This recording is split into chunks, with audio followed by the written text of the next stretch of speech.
जामवन जी की संपूर्ण कहानी। क्या आप जानते हैं कि हिंदू पुराणों में एक ऐसा योद्धा है जो भगवान राम और भगवान कृष्ण दोनों के समकालीन था। एक ऐसा महान पात्र जिसने न केवल रामायण में बल्कि महाभारत काल में भी अपनी उपस्थिति दर्ज करवाई। जी हाँ दोस्तों, आज हम बात कर रहे हैं महान ऋक्षराज जामवन जी की, जिन्होंने 3 युगों को अपनी आंखों से देखा और जिनकी शक्ति इतनी प्रबल थी कि उन्होंने रावण को युद्ध में धूल चटाई और स्वयं भगवान कृष्ण के साथ 27 दिनों तक युद्ध किया।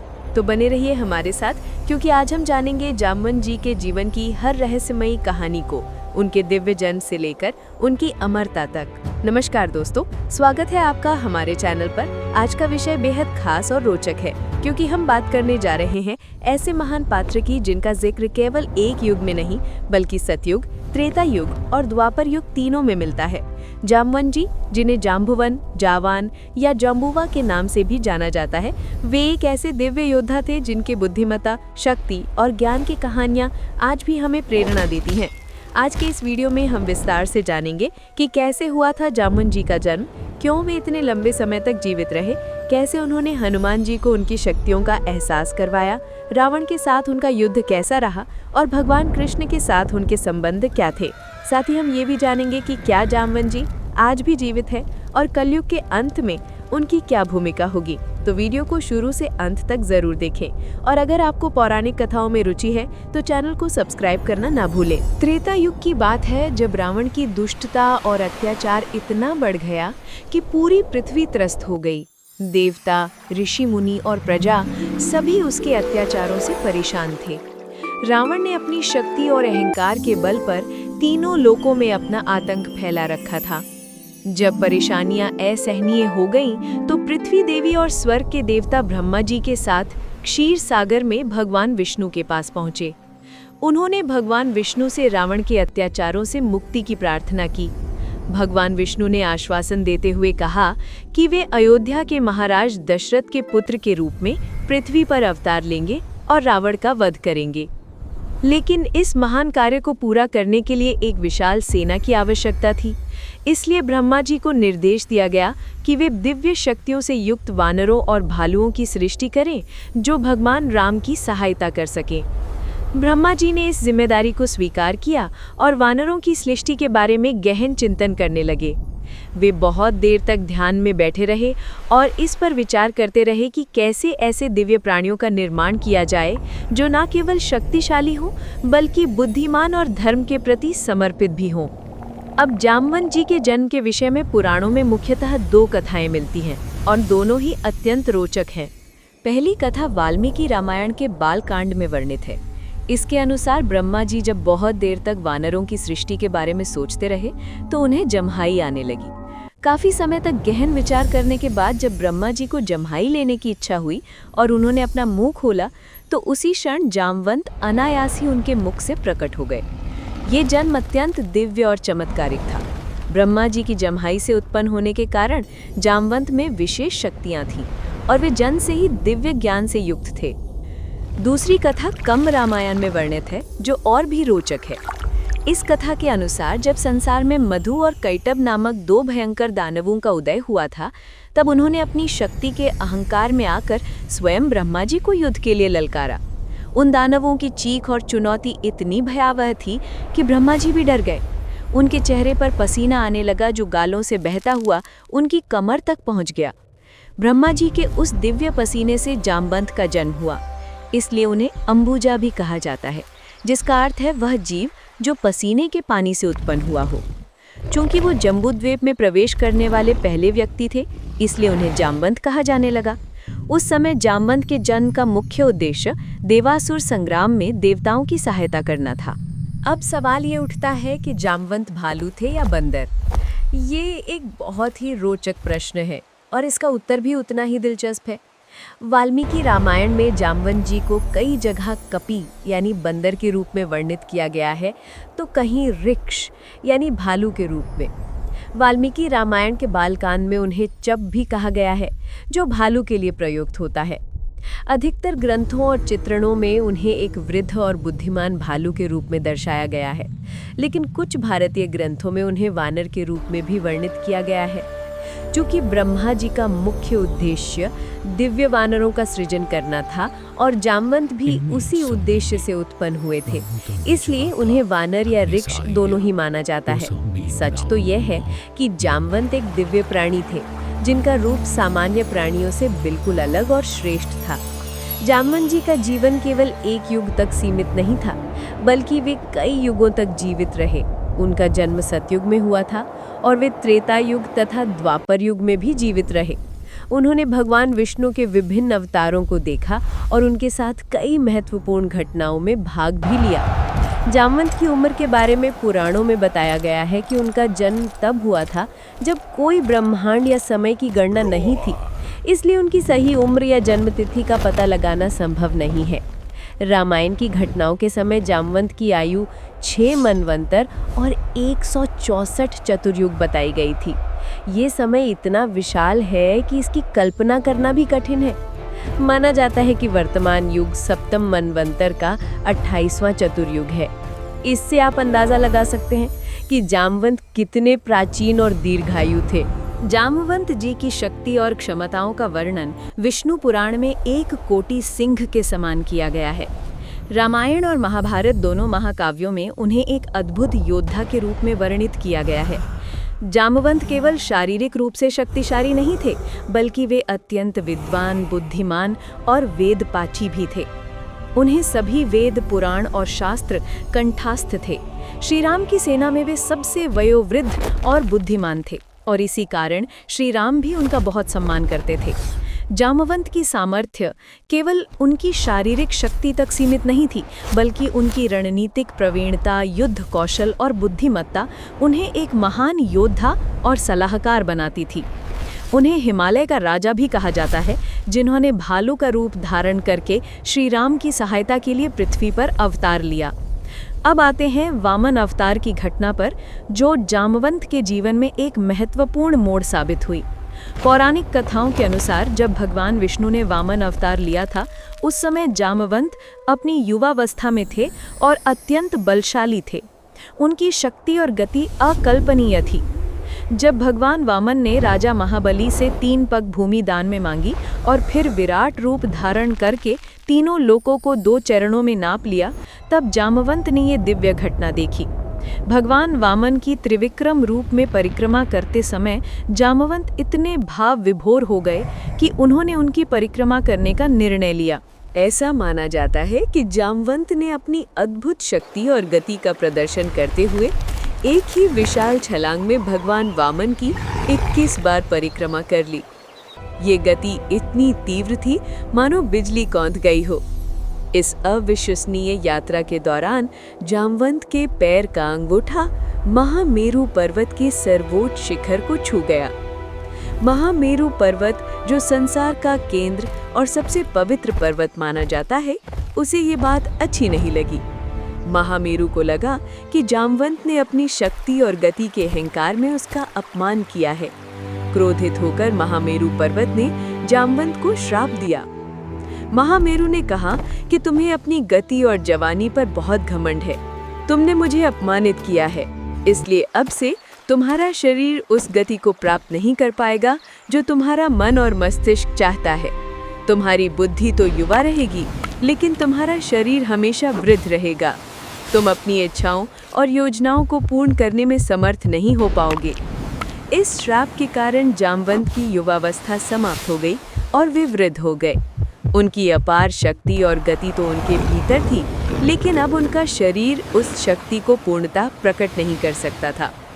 ये श्राप जामवंत के लिए एक बड़ा परिवर्तन था, लेकिन उन्होंने इसे स्वीकार किया और अपने बुद्धिमत्ता और अनुभव से धर्म की सेवा करते रहे। समय बीतता गया और सतयुग समाप्त होकर त्रेता युग का आगमन हुआ। इस युग में जामवंत ने भगवान राम के अवतार को देखा और उनकी सेवा का सौभाग्य प्राप्त किया। जामवंत जी की सबसे लोकप्रिय और प्रेरणादायक कहानियां रामायण से जुड़ी हुई हैं। जब रावण ने माता सीता का हरण किया और भगवान राम उन्हें खोजने निकले, तब जामवंत ने अत्यंत महत्वपूर्ण भूमिका निभाई। वे श्री राम की सेना में एक वरिष्ठ सलाहकार और योद्धा के रूप में शामिल हुए। उनका अनुभव, ज्ञान और बुद्धिमत्ता पूरी वानर सेना के लिए मार्गदर्शक का काम करती थी। जामवंत और हनुमान की मित्रता रामायण की सबसे प्रसिद्ध और प्रेरणादायक कहानियों में से एक है। जब वानर सेना समुद्र तट पर पहुंची और उन्हें पता चला कि माता सीता को खोजने के लिए विशाल समुद्र को पार करना होगा, तो सभी वानर दुविधा में पड़ गए। समुद्र अत्यंत विशाल था और उसे पार करना असंभव लग रहा था। इस स्थिति में विभिन्न वानरों ने अपनी अपनी क्षमताओं के बारे में बताया। कुछ ने कहा कि वे 10 योजन तक छलांग लगा सकते हैं, कुछ ने 20 योजन की बात कही। कुछ वानरों ने तो यहाँ तक कहा कि वे शायद समुद्र पार कर सकते हैं लेकिन वापस नहीं आ पाएंगे। सभी अपनी अपनी सीमाओं के बारे में बता रहे थे, लेकिन कोई भी इस विशाल समुद्र को पार करके वापस आने में सक्षम नहीं था। इस पूरी चर्चा के दौरान हनुमान जी चुपचाप एक कोने में खड़े थे। वे कुछ नहीं बोल रहे थे। ब्रह्मा जी के पुत्र और अत्यंत बुद्धिमान जामवंत ने हनुमान को इस तरह चुप खड़े देखा तो उन्हें कुछ अलग ही महसूस हुआ। जामवंत को पता था कि हनुमान सामान्य वानर नहीं है, वे वायुपुत्र हैं और उनमें असीम शक्ति है। लेकिन हनुमान स्वयं अपनी शक्तियों से अनजान थे। दरअसल बचपन में एक ऋषि के श्राप के कारण हनुमान जी अपनी शक्तियों और क्षमताओं को भूल गए थे। वे अपने वास्तविक स्वरूप और सामर्थ्य से अनजान थे। जामवंत ने धीरे से हनुमान के पास जाकर उन्हें संबोधित किया। उन्होंने अत्यंत प्रेम और सम्मान के साथ हनुमान को उनके अतीत के बारे में बताना शुरू किया। जामवंत ने हनुमान को उनकी दिव्य उत्पत्ति की याद दिलाई। उन्होंने बताया कि हनुमान कोई साधारण वानर नहीं है, बल्कि वे पवन देव के पुत्र हैं। उन्होंने हनुमान को उन सभी वरदानों के बारे में बताया जो उन्हें विभिन्न देवताओं से प्राप्त हुए थे। बचपन में हनुमान ने सूर्य को फल समझकर निगलने की कोशिश की थी और इंद्र के वज्र से घायल हुए थे। तब सभी देवताओं ने मिलकर उन्हें विभिन्न वरदान दिए थे। जामवंत ने हनुमान को उनकी अपार शक्ति, अविश्वसनीय गति, आकाश में उड़ने की क्षमता और उनके अजेय साहस की याद दिलाई। उन्होंने हनुमान को बताया कि उनमें पर्वतों को उठाने की शक्ति है, वे बिजली की गति से उड़ सकते हैं और कोई भी रूप धारण कर सकते हैं। जामवंत ने अत्यंत धैर्य और प्रेम के साथ हनुमान के मन में विश्वास जगाया। उन्होंने हनुमान को बताया कि केवल वे ही इस विशाल समुद्र को पार करके माता सीता को खोज सकते हैं और श्री राम का संदेश उन तक पहुंचा सकते हैं। जामवंत के इन प्रेरक शब्दों ने हनुमान के भीतर सोई हुई शक्ति को जगा दिया। जैसे जैसे जामवंत बोलते गए, हनुमान को अपने वास्तविक स्वरूप का स्मरण होता गया। उनकी खोई हुई स्मृति वापस आने लगी। उन्हें अपनी दिव्य शक्तियों और क्षमताओं का एहसास हुआ। हनुमान के चेहरे पर आत्मविश्वास की चमक दिखाई देने लगी। उनका शरीर ऊर्जा से भर गया। वे समझ गए कि मैं कोई साधारण वानर नहीं, बल्कि वायुपुत्र हैं, जिनमें असीम शक्ति है। जामवंत के मार्गदर्शन और प्रोत्साहन से हनुमान को अपनी वास्तविकता का बोध हुआ और उन्होंने समुद्र लांघने का निर्णय लिया। ये क्षण रामायण का एक अत्यंत महत्वपूर्ण मोड़ था। जामवंत की बुद्धिमत्ता और धैर्यवान मार्गदर्शन के बिना हनुमान शायद अपनी शक्तियों को नहीं पहचान पाते। हनुमान ने विशाल रूप धारण किया और एक प्रचंड छलांग के साथ समुद्र की ओर बढ़े। उन्होंने सफलतापूर्वक समुद्र पार किया, लंका में माता सीता को खोजा और श्री राम का संदेश उन तक पहुंचाया। ये सब जामवंत के प्रोत्साहन और मार्गदर्शन का ही परिणाम था। जामवंत ने ये साबित कर दिया कि कभी-कभी शारीरिक शक्ति से अधिक महत्वपूर्ण बुद्धिमत्ता और सही समय पर सही मार्गदर्शन होता है। वैद्य सुशेर ने बताया कि हिमालय पर्वत पर संजीवनी बूटी है जो लक्ष्मण के प्राणों की रक्षा कर सकती है।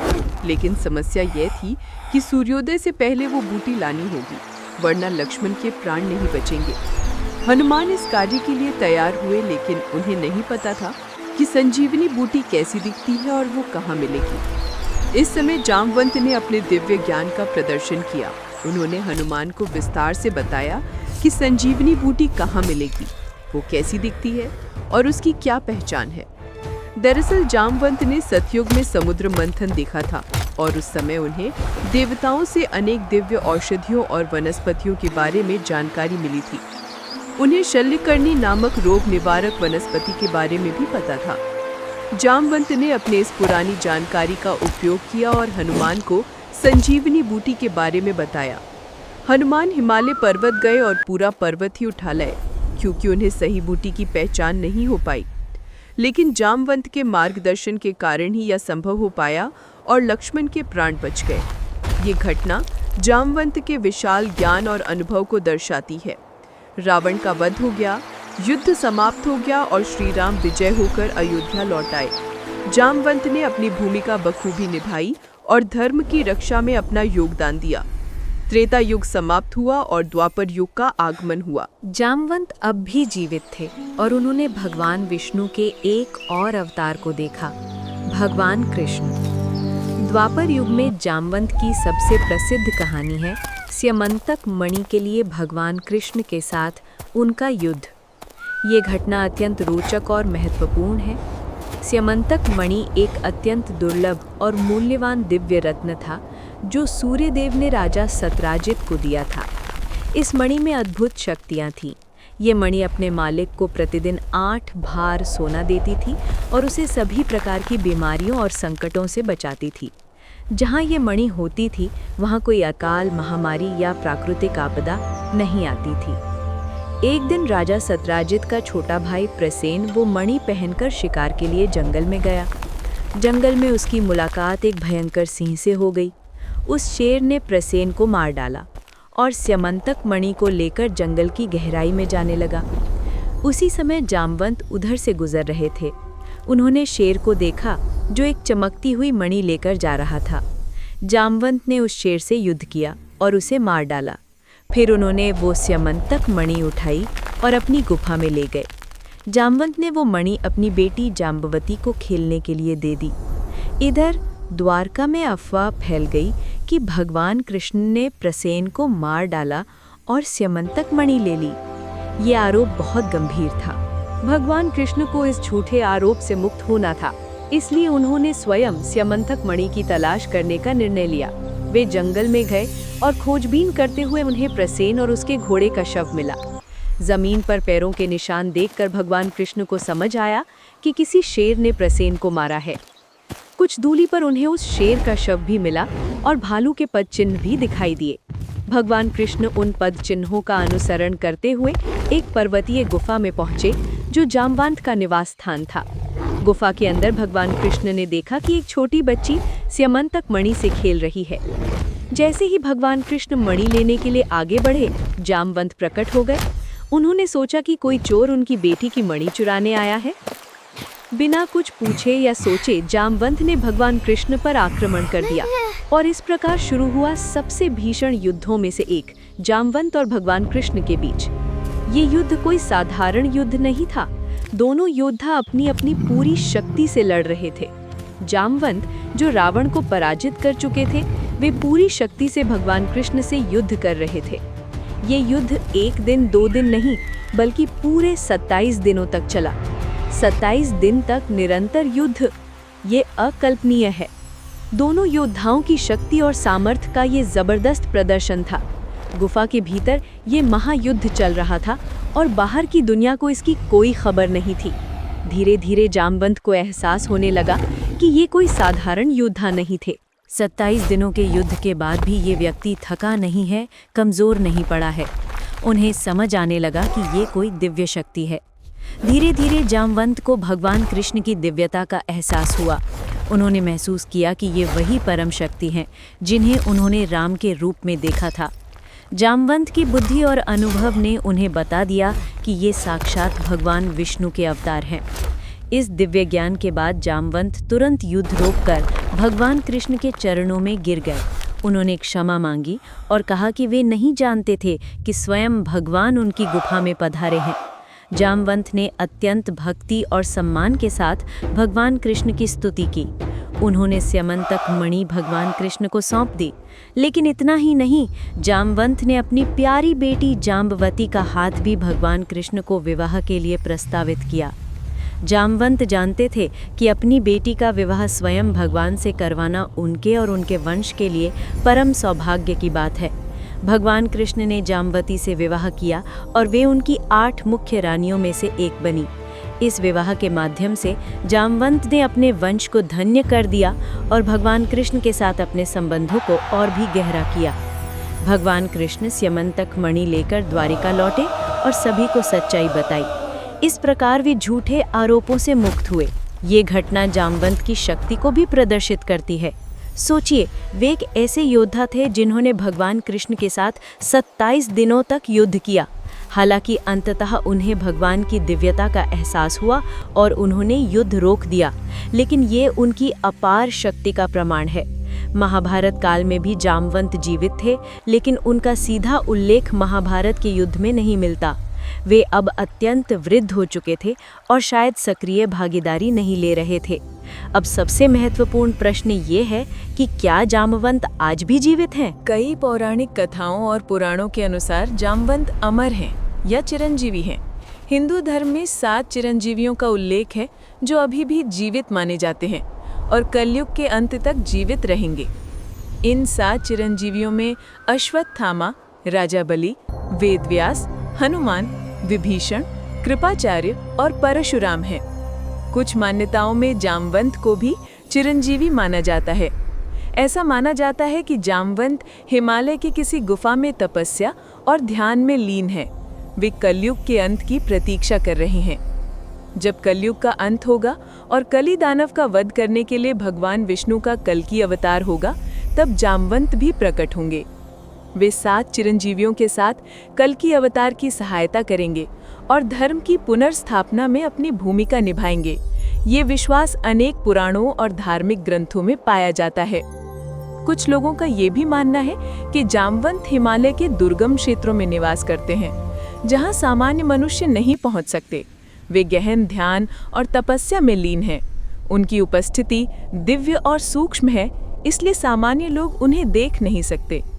कुछ संतों और योगियों ने दावा किया है कि उन्होंने हिमालय में अत्यंत वृद्ध और दिव्य प्राणियों को देखा है, जो शायद ये प्राचीन चिरंजीवी हो सकते हैं। वैज्ञानिक दृष्टिकोण से देखें तो किसी भी जीव का हजारों वर्षों तक जीवित रहना असंभव लगता है, लेकिन पौराणिक और धार्मिक दृष्टिकोण से देखें तो जामवंत जैसे दिव्य प्राणी, जो ब्रह्मा जी द्वारा विशेष उद्देश्य के लिए रचे गए थे, उनमें ऐसी शक्तियां हो सकती हैं जो सामान्य नियमों से परे हैं। उन्हें वरदान प्राप्त थे और वे दिव्य प्राणी थे, इसलिए उनकी आयु सामान्य प्राणियों से बिल्कुल अलग थी। चाहे जामवंत आज शारीरिक रूप से जीवित हों या नहीं, लेकिन उनकी शिक्षाएं, उनका ज्ञान और उनकी कहानियां आज भी जीवित हैं और हमें प्रेरणा देती हैं। जामवंत के जीवन से हमें कई महत्वपूर्ण शिक्षाएं मिलती हैं। पहली और सबसे महत्वपूर्ण शिक्षा है धैर्य और बुद्धिमत्ता की। जामवंत ने हमें सिखाया कि केवल शारीरिक शक्ति ही सब कुछ नहीं है। बुद्धिमत्ता, धैर्य और सही समय पर सही मार्गदर्शन कितना महत्वपूर्ण हो सकता है, ये हनुमान को प्रोत्साहित करने वाली घटना से स्पष्ट होता है।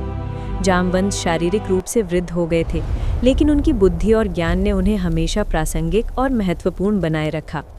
दूसरी शिक्षा है विनम्रता की। जामवंत इतने शक्तिशाली थे कि उन्होंने रावण को पराजित किया और भगवान कृष्ण के साथ 27 दिनों तक युद्ध किया। लेकिन जैसे ही उन्हें भगवान की दिव्यता का एहसास हुआ, उन्होंने तुरंत विनम्रता दिखाई और समर्पण कर दिया। ये हमें सिखाता है कि चाहे हम कितने भी शक्तिशाली या ज्ञानी क्यों ना हो, विनम्रता और समर्पण का भाव हमेशा रखना चाहिए। तीसरी शिक्षा है ज्ञान और अनुभव के महत्व की। जामवंत ने सतयुग में समुद्र मंथन देखा था और वहां से प्राप्त ज्ञान को त्रेता युग में संजीवनी बूटी खोजने के लिए उपयोग किया। ये दर्शाता है कि ज्ञान कभी बेकार नहीं जाता। हमें हमेशा सीखते रहना चाहिए, क्योंकि कब कौन सा ज्ञान काम आ जाए ये नहीं पता। चौथी शिक्षा है दूसरों को प्रोत्साहित करने की कला। जामवंत में हनुमान को प्रोत्साहित किया और उनकी छिपी हुई शक्तियों को जगाया।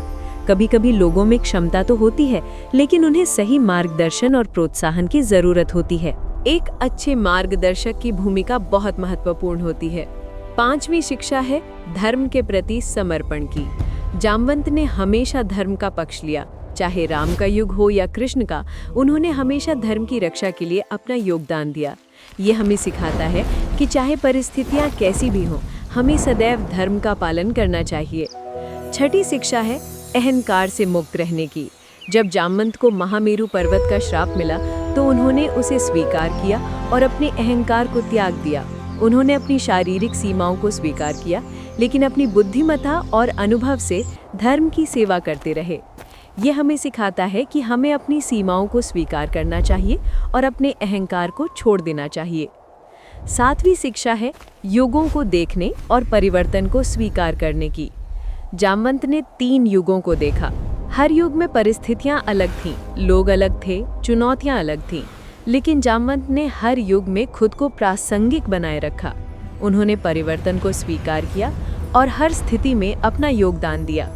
ये हमें सिखाता है कि हमें भी समय के साथ बदलना चाहिए और हर परिस्थिति में सकारात्मक योगदान देना चाहिए। 8वीं शिक्षा है वफादारी और निष्ठा की। जामवंत ने भगवान राम के प्रति पूर्ण निष्ठा दिखाई। वे श्री राम के सबसे विश्वसनीय सलाहकारों में से एक थे। ये हमें सिखाता है कि हमें अपने नेताओं, गुरुओं और मार्गदर्शकों के प्रति वफादार रहना चाहिए। 9वीं शिक्षा है ज्ञान बांटने की। जामवंत ने अपना ज्ञान हनुमान के साथ बांटा, संजीवनी बूटी की जानकारी दी। उन्होंने अपने ज्ञान को छिपाकर नहीं रखा, बल्कि ज़रूरत के समय दूसरों के साथ बांटा। ये हमें सिखाता है कि ज्ञान बांटने से बढ़ता है, घटता नहीं। 10वीं और अंतिम शिक्षा है जीवन को उद्देश्यपूर्ण बनाने की। जामवंत का जन्म ही एक उद्देश्य के लिए हुआ था, देवताओं की सहायता करना और धर्म की रक्षा करना। उन्होंने अपना पूरा जीवन इसी उद्देश्य के लिए समर्पित किया। ये हमें सिखाता है कि हमारे जीवन का भी कोई उद्देश्य होना चाहिए और हमें उस उद्देश्य के लिए प्रयासरत रहना चाहिए। तो दोस्तों, अगर आपको ये वीडियो पसंद आया हो तो इसे लाइक ज़रूर करें और चैनल को सब्सक्राइब करना ना भूलें। कमेंट में ज़रूर बताएं कि जामवंत जी के जीवन की कौन सी घटना आपको सबसे ज़्यादा प्रेरणादायक लगी। क्या आपको लगता है कि जामवंत आज भी जीवित है? अपने विचार हमारे साथ ज़रूर साझा करें। अगर आप पौराणिक कथाओं और धार्मिक कहानियों में रुचि रखते हैं तो हमारे चैनल की अन्य वीडियो भी देखें। इस वीडियो को अपने दोस्तों और परिवार के साथ भी शेयर करें ताकि वे भी जामवंत जी के बारे में जान सकें। धन्यवाद और मिलते हैं अगले वीडियो में एक नई रोचक कहानी के साथ। जय श्री राम, जय श्री कृष्ण।